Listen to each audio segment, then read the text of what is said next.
heavy close plank.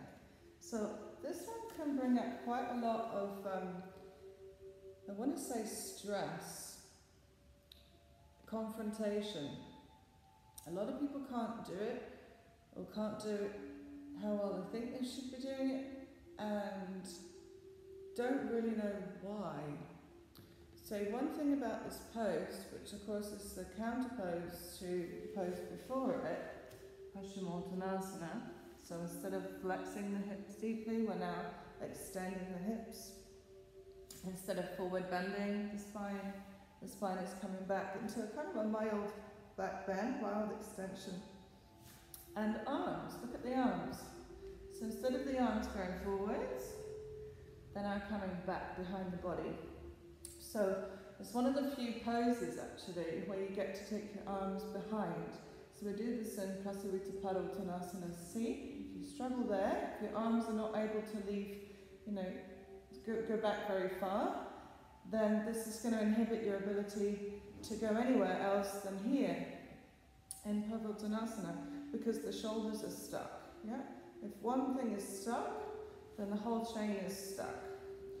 So there are many, many shoulder openers we can do outside of the practice. You don't need me to tell you what those are. There are many of them. But one variation I use for Purvottonasana is just a seated version, and often I spend 5 breaths or so in the seated version, then I'll lift up into the full version. So if you're struggling with the shoulders, stay where you are, leave the hands down. Imprint the thumb and first finger very strong, because what happens when we open the shoulders or back bend is people think that we're doing this on the shoulder blades. Okay? This is what we don't want. This inhibits the spine's ability to move freely, so you want to keep the shoulders wide. You can do this by planting the fingers down, as I've said, inside fingers, the ones closest to the body, and this will keep the shoulders in place, you see, rather than going here. Okay. So we're looking to move the spine, not the shoulder blades. So, doing this on the seat, check your thigh bones and the legs.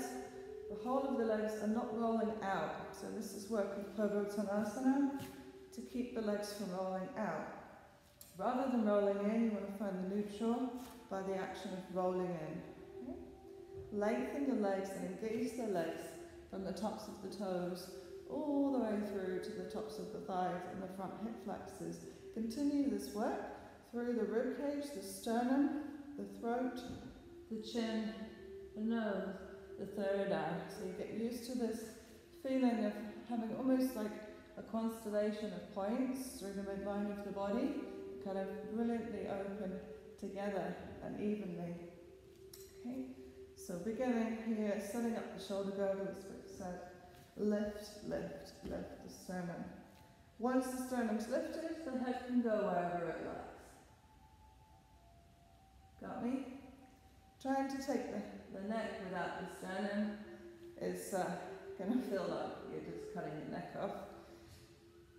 So, working your front line. Eventually, when you do lift, grip where you carry your weight. As a yogi, remember we carry the weight at the center, pelvic floor, hips, lower abdomen. All this heavy stuff squeezing in. Really good to check if you're using a bandhas. If you're not sure where the bandha is, you start by squeezing the most outside layer of your hips, the stuff you can see. Your muscles around your butt, your thighs, your belly, and eventually all that squeezing and the deep breathing will just take you deeper and deeper and deeper into the body, and you'll harness those muscles right in the middle of the depth of the center. Okay, so that's Purvottonasana. Used to love assisting this one. Can't wait to be assisting again. I supporting you physically in your practice. Enjoy your practice. See you for the next one.